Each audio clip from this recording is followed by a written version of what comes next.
Good morning students, myself Vikas Tiwari, PGT Biology from PG Senior Secondary School.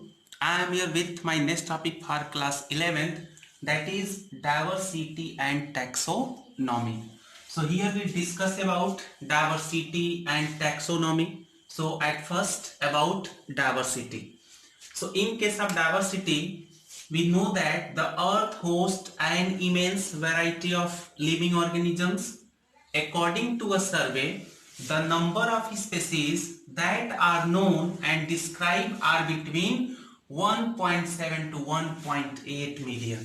So there are a great diversity occur on this earth because earth hosts an immense variety of living organisms, because there are different type of living organisms are present on this earth, and according to a survey the number of species that are known and described are between 1.7 to 1.8 million. Next thing, this number refers to the biodiversity on the earth. In case of plant, there are different varieties are present, while in case of animal, different varieties are present. So this number refers to the biodiversity on the earth. The term biodiversity or biological diversity means the number and type of organisms increase on the earth, forms of life in the living world. So what is mean of diversity? So the term biodiversity or biological diversity means the number and type of organisms increase on the earth, forms of life in the living world. So next topic is systematics. So next is systematics. The word systematics is derived from the Latin word that is systema, which means systematic arrangement of organisms. So in under systematics, the organisms are arranged according to their family, order, class, kingdom, genus and species. So in systematics, there are the arrangement of organisms according to their level. Linnaeus used Systema Naturae as the title of his book. Means the name of book of Carolus Linnaeus is Systema Naturae as the title of his book, and he coined the term systematics in 1751. So who coined the term systematics? So the term systematics was coined by Linnaeus in 1751, and the name of Linnaeus book is Systema Naturae.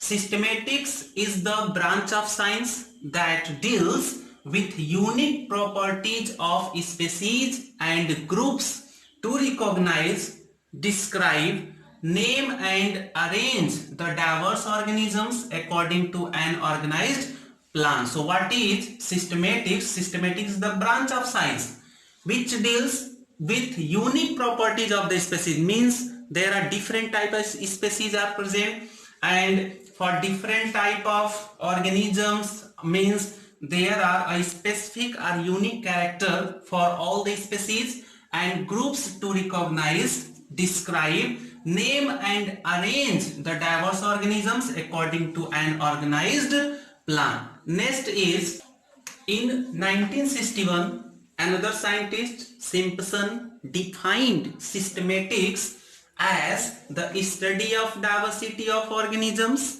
and all their comparative and evolutionary relationships based on comparative anatomy. Anatomy means the study about internal structure after dissection.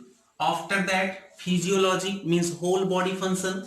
After that, biochemistry, and on the basis of ecology.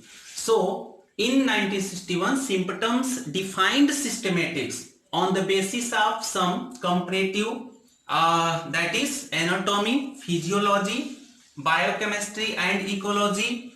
And systematics include the following, that is the identification and classification. So next is identification. So first, what is the aim of identification? So the main aims of identification at finding the correct name and appropriate position of an organism. Means the main aim of identification is the finding at the correct name and appropriate position of an organism. So the morphological and anatomical characters are examined for proper identification. Means through identification we can find out the correct name and appropriate position of an organism, and only on the basis of morphology and anatomy. What is mean of morphology? So morphology means the study about external structure, external features, and anatomy means the study about internal structure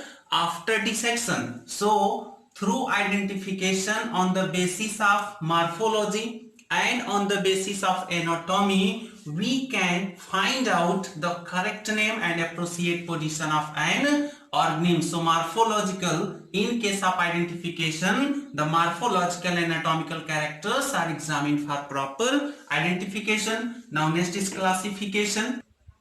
So next is classification.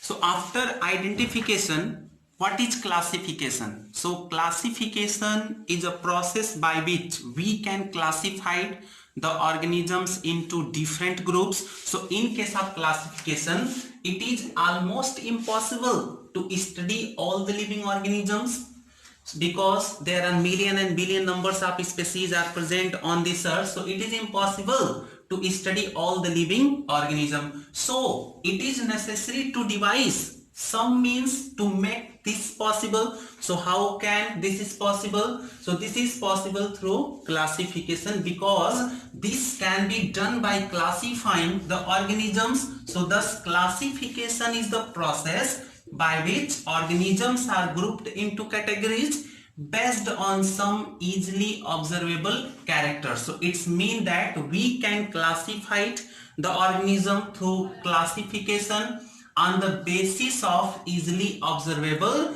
characters. So through classification we can make them possible to find out different type of organism on this earth on the basis of some special characters. So next is biological classification.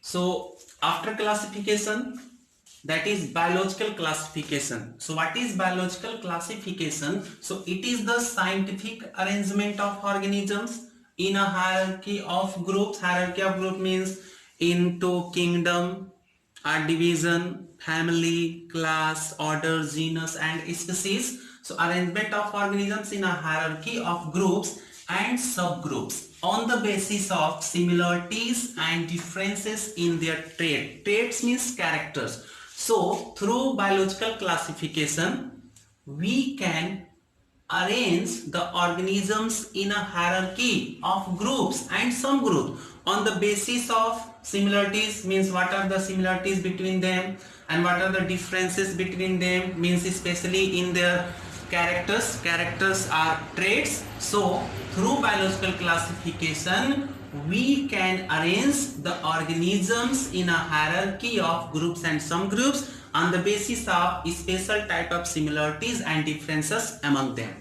After that, what are the advantages of classification? This is very important for 2 marks. Write the advantages of classification. So some advantages are given here. First number, through classification we can identify an organism easily. So it helps to identify an organism easily, means through classification we can easily find out or identify any organism without any problem. Next, new organisms easily get correct place in their respective group, means on the basis of their special character we can place them in their respective groups. So in case of new organisms they easily get correct place in their respective groups.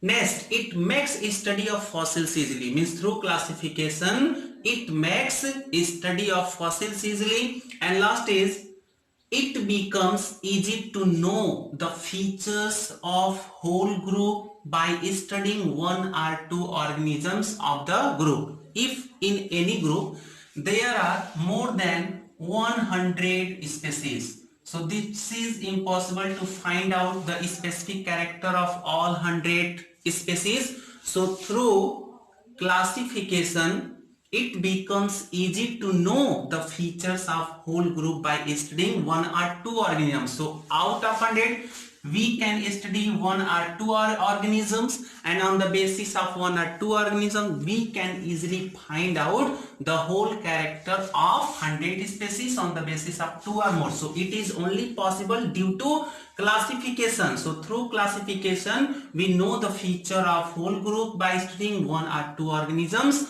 of the group. In next video, my next topic is nomenclature. Thank you.